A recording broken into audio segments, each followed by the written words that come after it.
연방정부의 강제 퇴거 유예 조치가 이번 달 말 종료됩니다. 1,000만 명의 세입자가 퇴거 위기에 놓이자 각 주 정부와 로컬 정부들은 자체 규정을 도입하며 나섰습니다. 세계 최대 불법 영상 사이트 폰허브가 영리 목적으로 성착취물을 유통했다는 소송에 휘말렸습니다.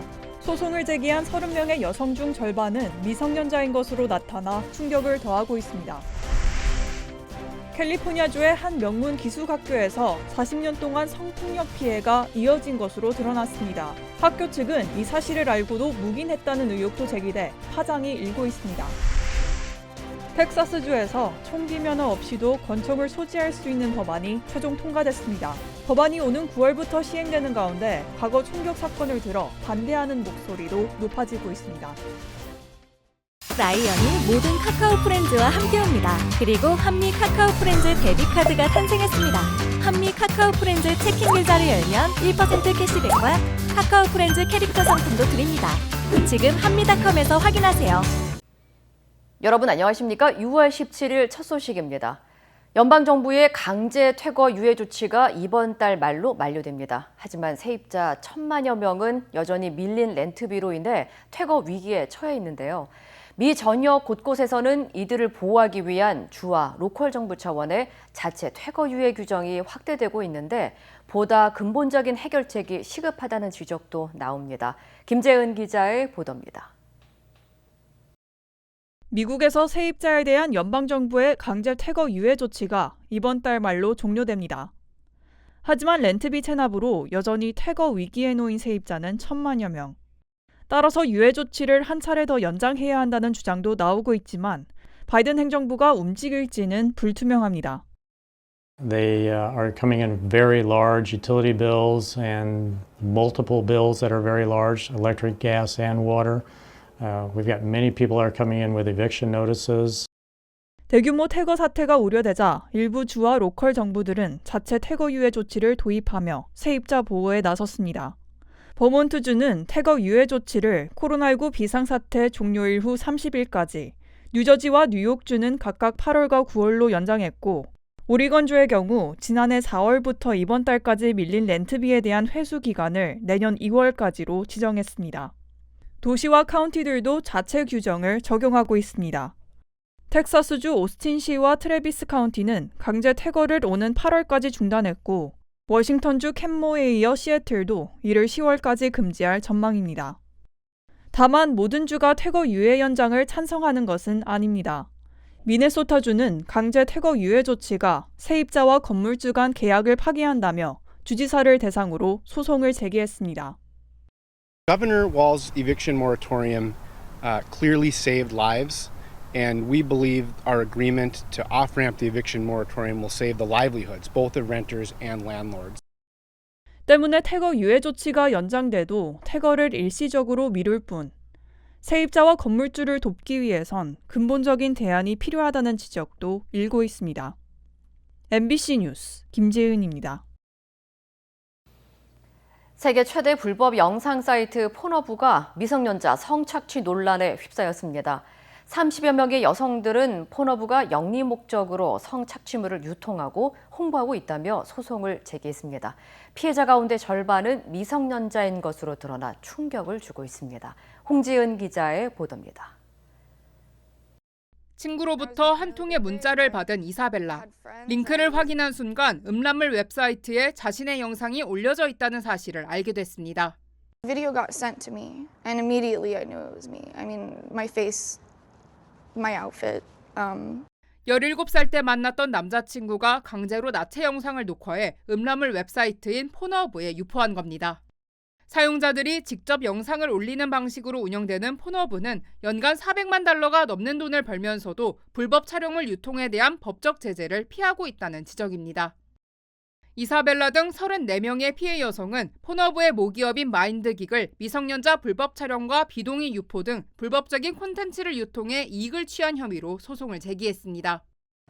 The reality is that that is a front. This is an organization that deals with legitimate porn, of which you can make a fortune. But that wasn't enough. They incorporated into that business child porn, traffic porn, rape videos to make money.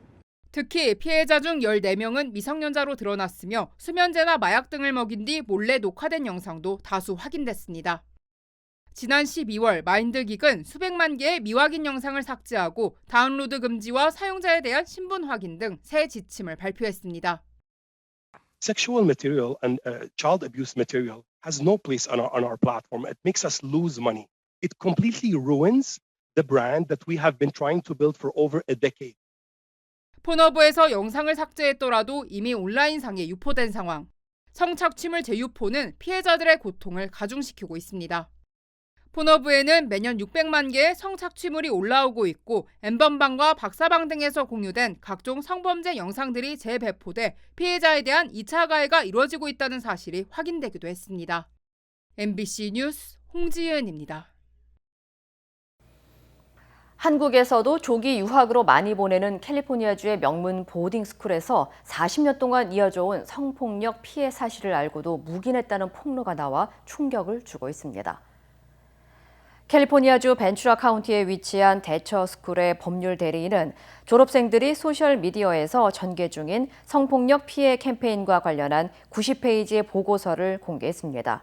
보고서에는 120여 명의 졸업생과 학부모, 전현직 교직원들의 인터뷰를 통해 드러난 40년 전 교내 강간과 성추행 등의 피해 사례와 성폭력에 가담한 6명의 가해자들, 그리고 피해 사실을 묵인한 교직원들이 명시됐습니다.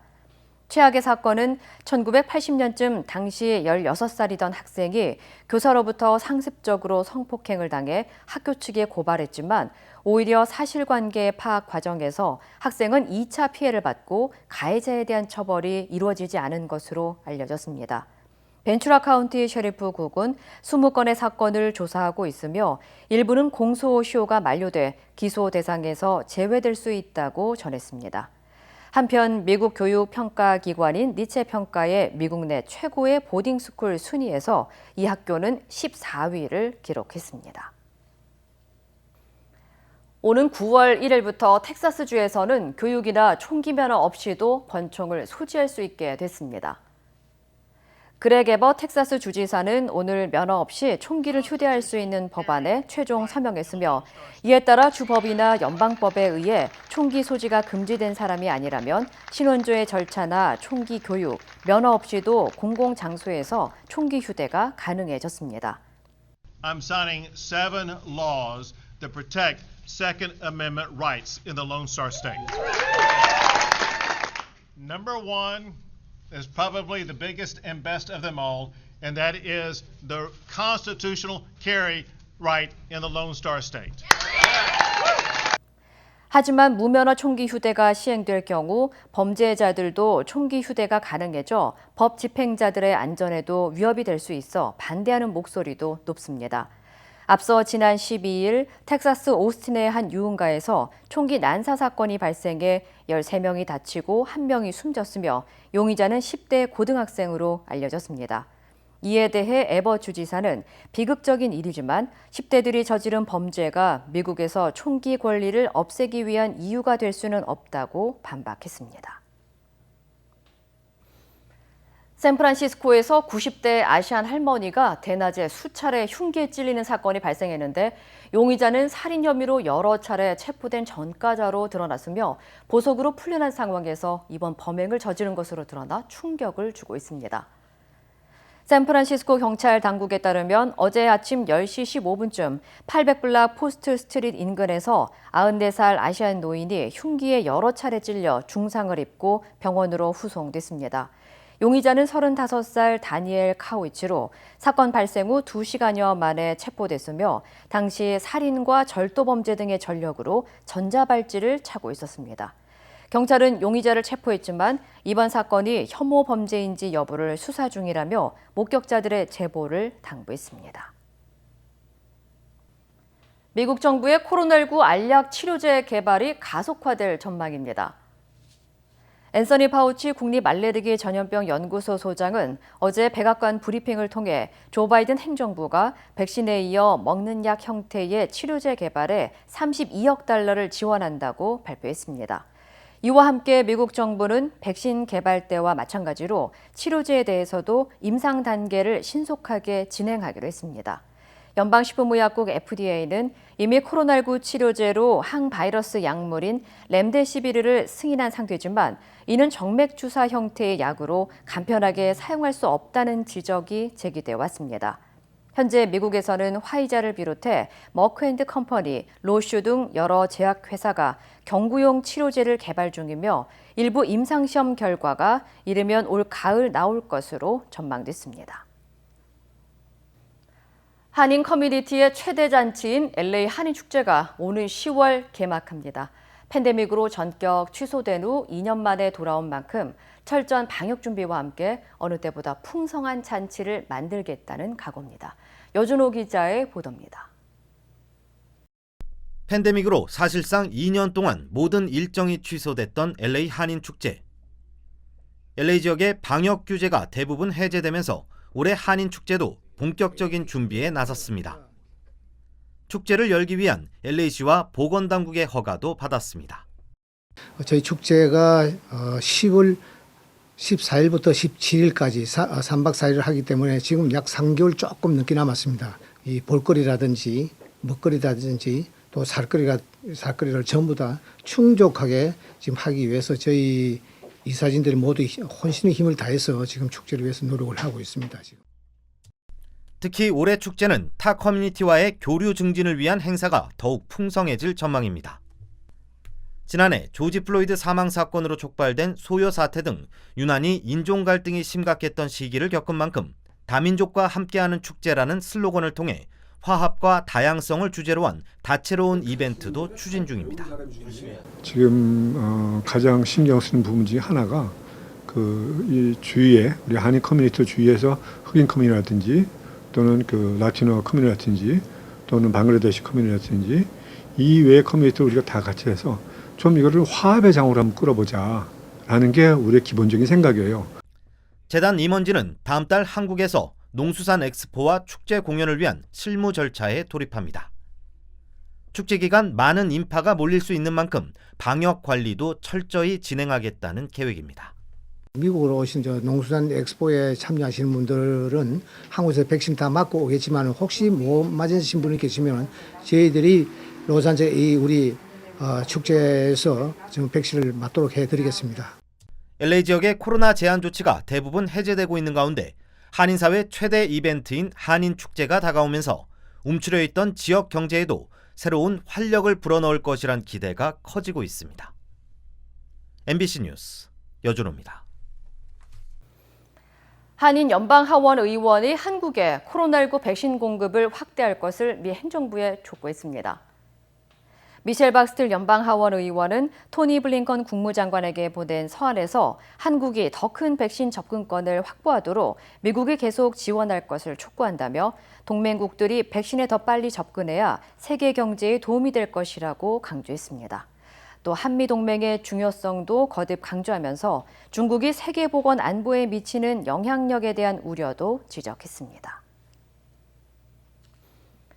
연방대법원이 건강보험 개혁법에 대한 이의제기 소송을 기각했습니다. 대법관 9명 중 7명은 텍사스 등 18개 주와 개인 2명이 건강보험 개혁법의 위헌성을 가려달라며 제기한 소송을 기각해 오바마 케어 유지에 손을 들어줬습니다. 대법원은 연방의회가 오바마 케어 미가입자에 사실상 벌금을 내지 않도록 하는 입법을 했지만 이는 위헌을 주장하는 원고들의 이익을 침해하지 않기 때문에 텍사스주 등은 소송 자격이 없다고 판단했습니다. 이로써 오바마 케어는 지난 2012년과 2015년에 이어 세 번째로 대법원 판결에서 살아남게 됐습니다. 한편 오바마 케어는 지난 2014년 바락 오바마 대통령이 도입한 제도로 민간보험 가입이 어려운 국민에게 정부가 보조금을 지급해 저렴한 의료보험에 가입할 수 있도록 지원했습니다. 팬데믹 이후 자동차뿐만 아니라 자전거 수급난도 이어지고 있습니다. 시장조사기관 NPD그룹에 따르면 지난해 12월부터 3개월 동안 자전거 판매량은 지난해 같은 기간에 비해 55% 급증한 것으로 나타났습니다. 팬데믹 동안 급증한 자전거 수요가 지속적으로 증가하고 있지만 코로나로 인해 자전거 생산에 차질이 빚어지면서 제조업자들은 공급량을 맞추지 못하고 있는 상황입니다. 특히 미국에서 판매되는 대부분의 자전거가 아시아에서 만들어지고 있는 데다 운송도 모두 밀리고 있어 자전거 수리와 새 자전거 구입이 지연되고 있는 것으로 알려졌습니다. 이외에도 전기 자전거 판매도 급증했으며 그릴과 아이스박스, 해먹 등 캠핑 용품 판매도 증가한 것으로 조사됐습니다. 업계 관계자들은 자전거 수급난은 내년까지 이어질 것으로 전망하고 있습니다. 문재인 대통령이 영국과 오스트리아, 스페인 3개국 순방을 마치고 귀국했습니다. 스페인 방문 중에 18세기 서양인이 그린 한반도 지도에 표기된 독도를 가리키며 이미 당시에도 우리 땅이었다며 반겼습니다. 엄지인 기자입니다. 스페인 상원 연설을 마치고 상원도서관을 방문한 문재인 대통령이 이곳에 보관된 고지도 한 장에 눈을 떼지 못합니다.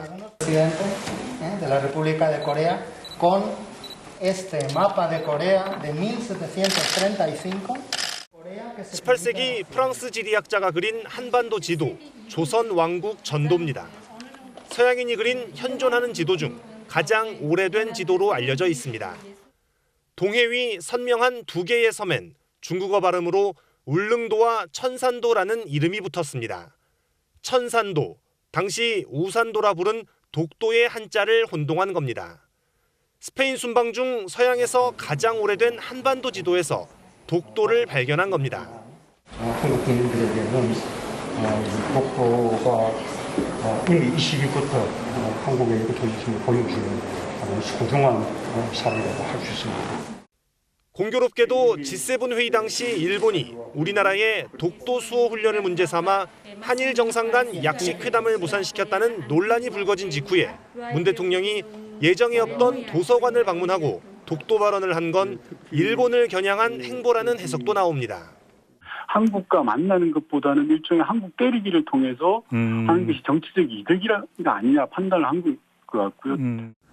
문 대통령은 스페인 방문을 끝으로 6박 8일간의 유럽 순방을 모두 마무리하고 귀국길에 올랐습니다.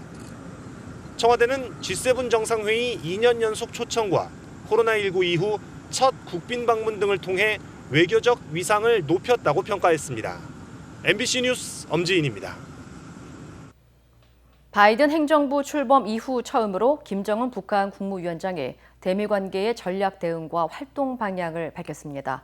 대화와 대결에 다 준비돼 있어야 하지만 특히 대결에 준비해야 한다고 밝혔습니다. 조효정 기자입니다. 김정은 북한 국무위원장이 대미 관계 방향에 대해 대화와 대결 모두에 준비돼 있어야 한다고 밝혔습니다.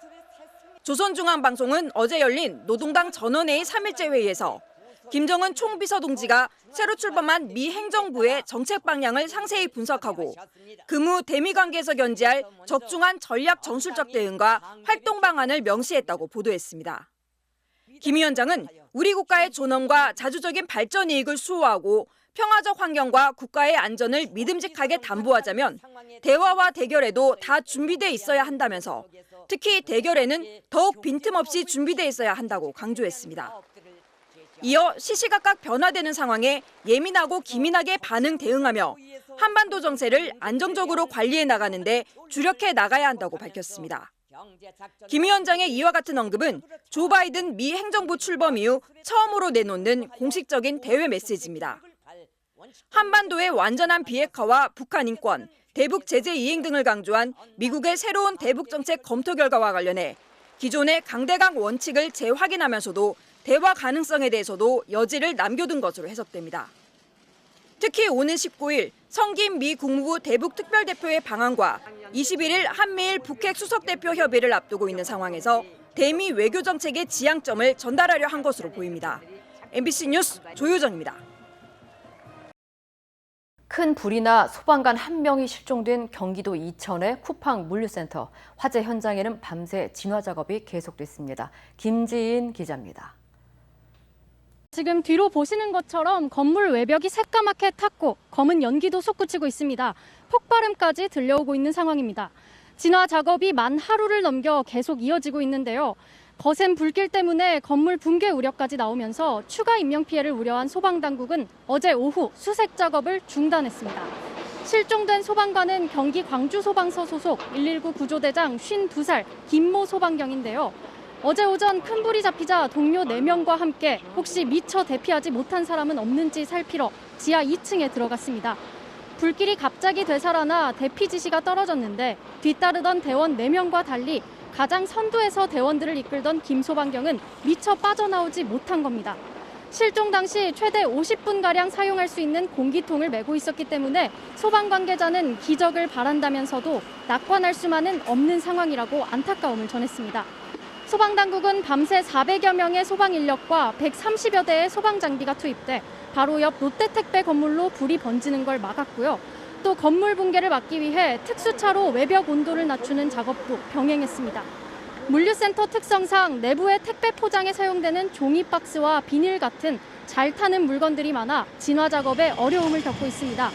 여기에 진입로 때문에 건물 뒤편으로 접근할 수 없고 근처에 물을 구할 곳도 없어 난항을 겪고 있습니다. 소방당국은 낮까지 진화 작업을 계속하고 건물 안전 진단을 한 뒤 내부 진입을 시도할 계획입니다. 어제 오전 5시 반쯤 불이 시작된 이유에 대해선 아직 추가 조사가 필요한데요.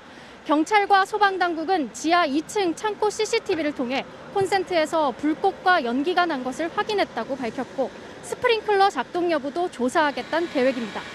지금까지 이천 쿠팡 물류센터 화재 현장에서 MBC 뉴스 김지인입니다. 김범석 쿠팡 창업자가 글로벌 경영에 전념한다는 이유로 한국법인의 모든 공식 직위에서 물러났습니다. 쿠팡에서는 지난 1년 동안 9명의 노동자가 숨졌는데 이렇게 되면 김 씨는 중대재해처벌법의 처벌 대상에서 제외됩니다. 오혜정 기자입니다. 김범석 쿠팡 창업자가 한국 쿠팡의 모든 공식 직위를 내려놨습니다. 이사회 의장은 물론 등기 이사도 사임했습니다. 지난주 열린 주주총회에서 김범석 창업자를 대신할 이사회 의장과 안전 담당 등기 이사가 새로 뽑혔습니다. 쿠팡은 김범석 창업자가 앞으로는 글로벌 경영에 전념할 것이라고 밝혔습니다. 이렇게 되면 김범석 창업자는 한국 쿠팡의 대주주인 미국 쿠팡의 이사회 의장만 맡게 됩니다. 쿠팡에서는 지난 1년 동안 9명의 노동자가 사망했습니다. 바로 지난 3월에도 거의 매일 밤새 새벽 배송을 하던 40대 노동자가 뇌출혈로 사망했고 그 전날에는 관리직 직원도 퇴근 뒤 집에서 숨졌습니다. 사망 사고가 잇따르자 지난해 국회가 김범석 창업자의 출석을 요구했지만 자회사 전무만 대신 내보냈습니다. 사과는 없었습니다.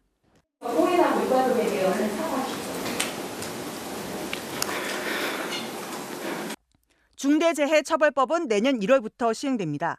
만약 안전의무를 위반해 사망사고가 발생하면 사업주나 경영책임자는 1년 이상 징역 또는 10억 원 이하 벌금을 받습니다.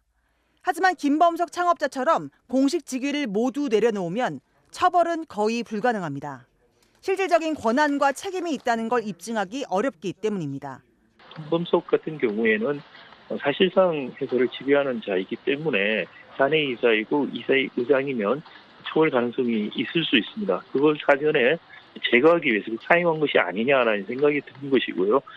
쿠팡은 미국 증시에 상장하면서 중대재해처벌법 시행을 경영 위험 요인이라고 적시했습니다. 김범석 창업자는 중대재해처벌법이 국회를 통과하기 직전인 작년 12월에는 대표이사에서도 사임한 적이 있습니다. MBC 뉴스 오혜정입니다. 야권의 유력 대선 주자인 윤석열 전 검찰총장을 두고 간보기 정치, 또 대변인 정치 그만하라는 비판과 견제 목소리가 잇따르고 있습니다. 윤 전 총장은 여야의 협공에 일절 대응하지 않겠다며 불편한 심기를 드러냈습니다. 이기주 기자입니다. 국민의힘 이준석 대표는 조선일보와의 인터뷰에서 윤석열 전 검찰총장에 대해 아마추어 티가 난다. 아직은 준비가 안 된 모습이다라며 냉정한 평가를 내놨습니다. 얼마 전 우당기념관 개관식에 참석한 걸 거론하면서는 국민들이 궁금해하는데 답을 주지 못했다. 입당을 해 전문가들의 도움을 받아야 하는데 지금도 조금 늦었다고도 말했습니다. 야권의 다른 대선 주자들도 비판에 가세했습니다.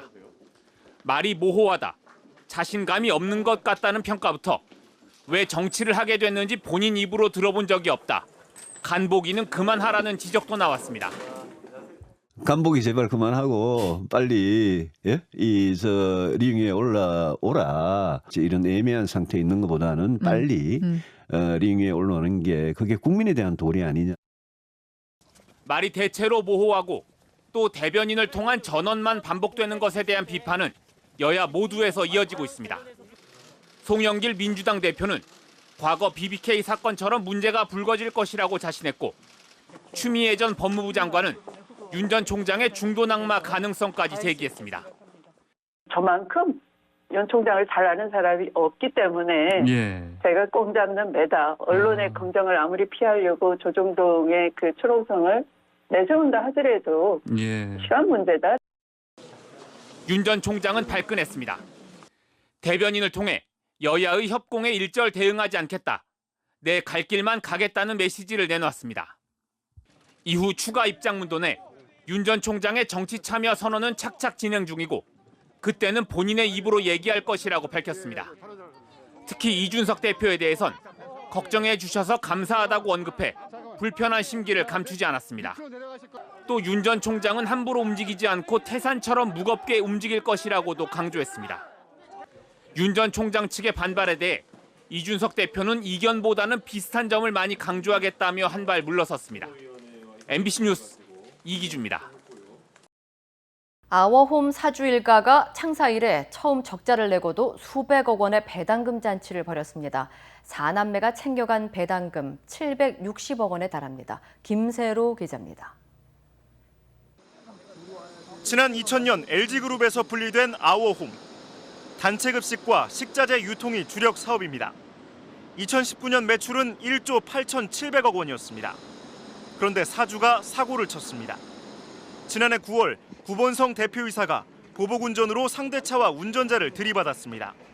1심 법원은 지난 3일 구 씨에게 징역 6개월, 집행유예 2년을 선고했습니다. 직원들한테 미안하지 않으십니까?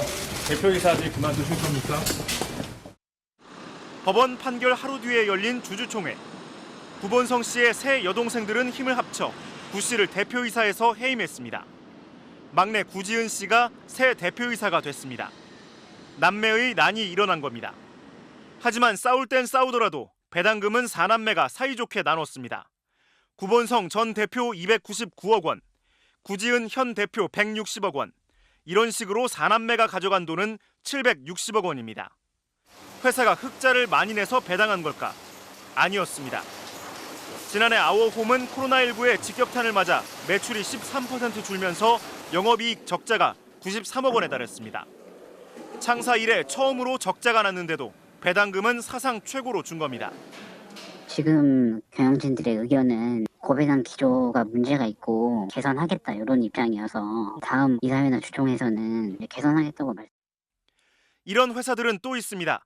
GS그룹 계열사인 IT회사 GS네오텍. 지난해 87억 원 손실을 냈습니다. 하지만 허정수 회장과 가족들은 배당금으로 155억 원을 챙겨갔습니다. 10년 만에 처음 적자를 낸 안국약품도 25억 원을 배당했는데 이 가운데 14억 원을 사주 일가가 챙겨갔습니다. 적자는 아니었지만 굽네 치킨은 40억 원, 멕시카나는 5억 원을 배당했습니다. 두 회사 모두 사주 일가의 지분이 100% 가까이 됩니다. MBC 뉴스 김세로입니다. 1994년 르완다 대학살 당시 난민을 구한 영화 호텔 르완다의 실제 주인공이 무기징역을 구형받았습니다. 관련 소식 전해드립니다. 영화 속 실존 인물인 폴 루세사바기나는 작년 두바이를 방문하는 도중 납치돼 르완다로 송환됐고요. 테러와 방화, 살인 등의 중범죄로 기소됐었습니다. 지난 17일 르완다 검찰은 비정규 무장단체 결성 등 9가지 혐의로 그에 대해 무기징역 형량을 법원에 요구했는데요. 하지만 루세사바기나는 자신은 억울하며 르완다 장기 집권 대통령인 폴 카가메를 독재 정권이라 비판했다는 이유로 모든 사건이 조작됐다고 주장했습니다. 조 바이든 미국 대통령의 둘째 아들인 헌터가 인종차별 논란에 휩싸였습니다. 그는 마약과 알코올 중독에 빠져 바이든 대통령의 아픈 손가락으로도 꼽히는데요. 이번에 공개된 내용에는 사촌이 그에게 소개팅을 주선하던 중 친구의 신상을 알려주자 헌터는 아시아인은 싫다는 의미로 No Yellow라는 표현을 썼다고 합니다. 이를 보도한 영국 매체는 해당 대화는 헌터가 버린 노트북에서 발견했다고 전했는데요. 앞서 헌터 바이든은 재작년에도 변호사와 주고받은 메시지에서 흑인을 비하하는 단어를 여러 차례 사용해 구설에 오른 바 있습니다. 화이자의 CEO인 앨버트 볼라가 내년 말까지는 전 세계가 정상적인 삶으로 돌아갈 수 있을 것이란 의견을 밝혔습니다. 그는 한 방송과의 인터뷰에서 2022년 말까지는 모든 나라가 국민을 보호하기 충분한 양의 백신을 갖게 될 것으로 생각한다고 말했는데요. 그의 말을 풀어보면 선진국들은 올해 안에 또 개발도상국은 늦어도 내년 말까지는 자국민이 접종할 수 있는 코로나19 백신을 충분히 확보할 수 있을 것이란 예상입니다. 이어 블라 CEO는 화이자는 코로나19의 면역 효과 강화를 위한 백신 부스터샷 생산을 준비하고 있다고 전했습니다. 지난 2016년 뉴욕을 방문한 호주 출신 여성은 숙박 공유 업체인 에어비앤비를 통해 숙소를 예약했는데요. 하지만 숙소 내 몰래 침입해 있던 남성이 그녀를 칼로 위협해 성폭행을 당하고 말았습니다. 용의자는 현장에서 체포됐으며 당시 에어비앤비는 피해자에게 700만 달러, 우리 돈 79억 원이란 거액을 지급해 합의를 진행했는데요. 합의 조건에는 이 사실을 절대로 외부로 알리지 않는다는 것이었다고 합니다. 회사 측이 숨겨온 사건을 보도한 매체는 에어비앤비는 회사 이미지에 악영향을 줄 수 있는 사건을 조용히 해결하려 연간 570억 원을 써왔다고 덧붙였습니다. 이 시각 세계였습니다.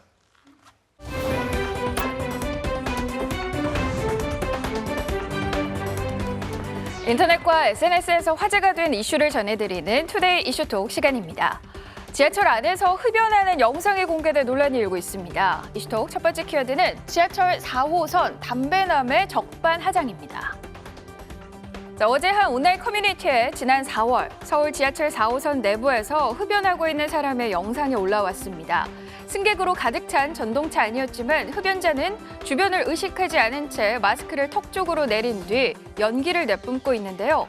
이를 보다 못한 승객들이 제지하자 아랑곳하지 않고 바닥에 침까지 뱉는 등 계속해서 담배를 피웁니다. 이내 욕설을 하며 적반하장의 모습을 보이는데요. 이를 본 누리꾼들은 해당 영상 속 흡연자를 향해 상상도 못했던 민폐다라고 공분을 일으키면서도 제지한 시민에게는 그분의 용기에 아낌없는 찬사를 보내고 있습니다. 현행법상 지하철 내 흡연 행위는 엄연히 범법 행위에 속하고요. 객실 내에서의 흡연은 한 사람은 30만 원의 과태료 처분을 받게 됩니다. 일본 올림픽 박물관의 한국 마라톤계의 전설 손기정 선수를 일본인 금메달리스트로 소개한 사실이 알려졌는데요. 두 번째 키워드입니다. 손기정이 일본인, 일본의 황당한 전시입니다. 도쿄올림픽 주 경기장 인근에 있는 일본 올림픽 박물관입니다. 역대 일본인 금메달리스트를 전시하는 코너에 손 선수를 최상단에 배치해뒀는데요. 손기정 선수가 월계관을 쓰고 시상대에 서 있는 사진에는 일본어로 손기정 1936년 베를린 대회 육상 경기 남자 마라톤이라고만 설명을 달아놨습니다. 해당 사실은 도쿄 유학생이 서경덕 성신여대 교수에게 제보하면서 알려졌는데요. 이에 서 교수는 어제 일본 도쿄올림픽 조직위원회와 일본올림픽위원회에 손기정 선수를 일본인으로 오해하게끔 만든 전시에 대해 항의 메일을 보냈다고 밝혔습니다. 모르는 사람이 보면 손 선수를 일본인으로 오해할 수 있다는 겁니다. IOC 국제올림픽위원회 홈페이지에는 당시 한국은 일제강점기 시기를 겪었다는 역사를 설명하며 손기정 선수가 한국인임을 밝히고 있는데요. 서 교수는 IOC가 밝혔듯 손기정 선수에 대한 정확한 설명을 넣어 관람객이 오해하지 않도록 해야 한다고 강조했습니다. 코로나19 사태 초기 미국 최대의 감염 지역으로 꼽혔던 뉴욕주가 방역 규제를 전면 해제하면서 축하 행사를 열었는데요. 세 번째 키워드입니다. 코로나가 끝났다. 뉴욕의 불꽃놀이입니다. 뉴욕 허드슨강 어귀, 자유의 여신상 주위로 화려한 불꽃이 쉴 새 없이 터지는데요. 미국 뉴욕주에서 방역 규제 해제를 기념해 불꽃놀이가 펼쳐진 겁니다. 성인의 70%가 1회 이상의 코로나19 백신 접종을 달성한 걸 축하하는 의미로 함께 노력해준 시민에게 감사의 뜻을 표하는 자리였는데요. 뉴욕은 코로나19 초기 미국에서 가장 많은 확진자 수를 기록한 도시 중 하나였습니다. 백신 접종을 신속하게 진행한 덕분에 사람들은 마스크를 벗고 코로나 이전의 일상을 즐겼는데요. 한 국제통계 사이트에 따르면 15일 기준 미국에서 성인 70% 이상이 최소 1회 접종을 마친 곳은 50개 주 중 17곳으로 버몬트가 84%로 가장 높았고 하와이와 매사추세츠가 그 뒤를 이었습니다. 미국에서 보안요원이 보는 앞에서 매장을 턴 복면 도둑이 나타났습니다. 네 번째 키워드입니다. 가게 터는데 보안요원은 촬영만. 복면을 쓴 도둑이 매장의 물건들을 검은 비닐봉지에 쓸어 담고 있는 긴박한 상황. 그러나 이 모습을 촬영한 사람이 있었는데요. 다름 아닌 보안요원입니다. 덕분에 절도범은 자전거에 물건을 가득 채운 봉지를 싣고 유유히 빠져나가는데요. 지난 15일 미국 샌프란시스코 한 매장에서 일어난 절도 범행 장면입니다. 해당 매장 관계자에 따르면 보안요원들이 폭행을 당한 적이 종종 있었기 때문에 안전을 위해 매장 내 절도에 개입하지 말라는 방침에 따른 건데요. 이를 본 누리꾼들은 보안요원의 소극적인 대응 아니었냐는 비판도 있었지만 범행 장면을 촬영한 덕에 범인을 잡기가 더 수월해졌다는 의견도 있었습니다. 동물도 사람처럼 감사의 마음을 알고 전할 줄 아는 걸까요? 다섯 번째 키워드입니다. 반려견이 구한 사슴, 다음 날 찾아갑니다. 자, 라이프 씨가 6살 된 반려견 할리와 함께 미국 버지니아주의 한 호수를 찾았습니다. 그런데 갑자기 할리가 사라져 주위를 살펴보다가 물속에 할리가 있는 걸 발견했다는데요. 알고 보니 물가에서 60m 떨어진 곳에서 자그마한 아기 사슴이 허우적대는 걸 보고 할리가 첨벙 뛰어든 겁니다. 당시 할리는 사슴을 무사히 무트로 구조했지만 잔디밭에 올라와서도 사슴의 상태를 보느라 노심초사. 하지만 할리는 어미 사슴이 근처에 나타나면서 아기 사슴을 돌보다 말고 헤어졌다고 합니다. 그런데 다음 날 상상도 못한 일이 벌어졌습니다. 마치 감사 인사라도 하듯 아기 사슴이 어미와 함께 이들 집 앞에 나타난 겁니다. 한달음에 달려나가 할리는 사슴과 코를 맞댄 채 반가운 재회를 했는데요. 두 동물의 훈훈한 결말이 한편의 동화 같네요. 칠레 한 바다에서 바다사자 수십 마리가 고기잡이배에 몰려드는 진풍경이 연출됐는데요. 마지막 퀴즈입니다. 제발 살려주세요. 혼비백산 바다사자입니다. 칠레의 한 바다에서 정어리 조업이 한창인 선원들. 물고기 대신 이게 웬 바다사자 떼일까요? 수십 마리가 한꺼번에 어선에 몰려와 그야말로 야단법석입니다. 바로 바다의 최상위 포식자인 범고래에게 쫓기고 있었던 건데요. 위협적인 범고래 추격에 공포에 질린 바다사자들, 때마침 발견한 배에 한꺼번에 몸을 날리면서 이처럼 보기 드문 장면이 포착된 겁니다. 지능이 뛰어난 범고래는 영악하고 무리 사냥에 능통한 것으로 유명한데요. 귀여운 외모와 달리 다른 고래나 상어까지 잡아먹는다고 하니까요. 킬러고래라는 별명이 괜히 붙은 게 아닌 것 같네요. 투데이 이슈 톡이었습니다.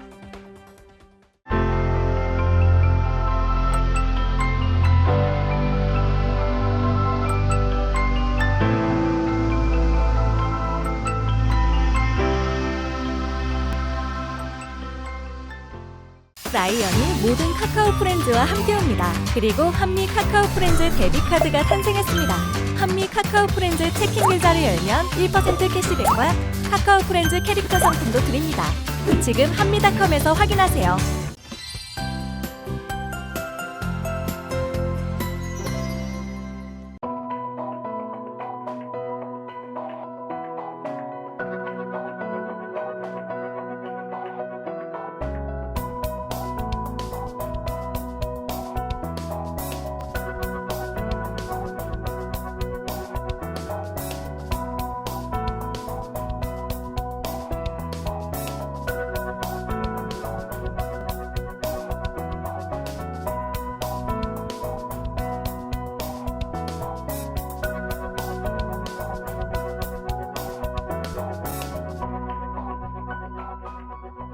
이상으로 6월 17일 목요일 뉴스를 마칩니다. 시청해주신 여러분 고맙습니다.